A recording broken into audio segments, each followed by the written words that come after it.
Just want to share a note with you guys on installing spark plugs on any car, okay? Don't put anything on here. Don't put any grease, don't put anything. Just leave it the way it is.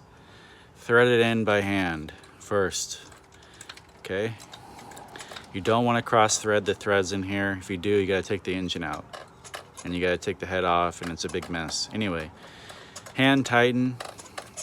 This is what I do. This is what I've been doing for 18 years now. Hand tighten, right? So you can't turn it, all right? Put your wrench on it. Now, A+ mechanic will say, oh, you need to torque it and this and that. Okay, if you want to torque it, you can torque it if you want to take the time.